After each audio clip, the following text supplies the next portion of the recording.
கோவத்தை கண்ட்ரோல் பண்ணணும் அப்படின்னு நினைச்சீங்கன்னா அது சாத்தியமே இல்லை. என்னை பொறுத்த அளவுல கோவங்கிறது ஒரு எமோஷன். அந்த நேரத்துல நம்மளால ஹேண்டில் பண்றதுக்கு ரொம்ப கஷ்டப்படுற மாதிரி ஒரு அவுட்பர்ஸ்ட் ஆஃப் எனர்ஜி உருவாகுது.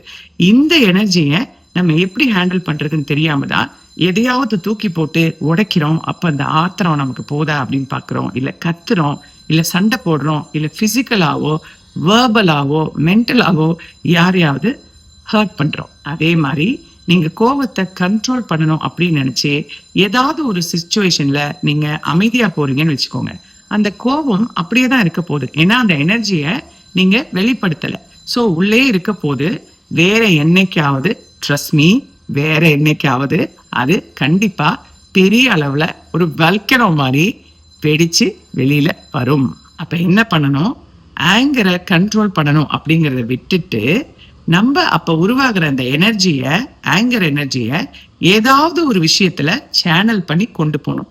இதுக்கு நிறைய வழிகள் இருக்கு. முதல் டெக்னிக் பஞ்சிங் டெக்னிக். இதுல அந்த பாக்ஸிங் பண்ணுவாங்கல்ல, அந்த பஞ்சிங் பேக்கோ இல்ல பில்லோ இல்ல மேட்ரஸ் இல்ல வேற ஏதாவது குஷனை நம்ம நல்லா பஞ்ச் பண்றது, நம்ம ஆத்திரம் தீர்ற வரைக்கும். இப்ப என்ன ஆகுது அப்படின்னா, அந்த இன்டென்ஸான எனர்ஜி வேற ஒரு விஷயத்துல வெளியில போயிடுது.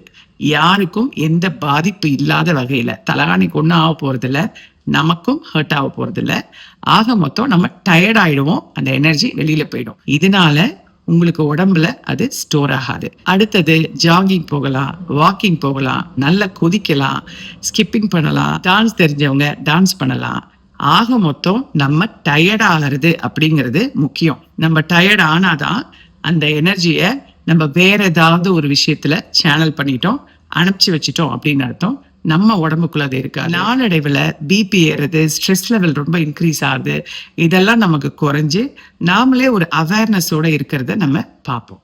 ட்ரை பண்ணி பாருங்களேன். உங்க ஃப்ரெண்ட் கிருஷ்ணபிரியா.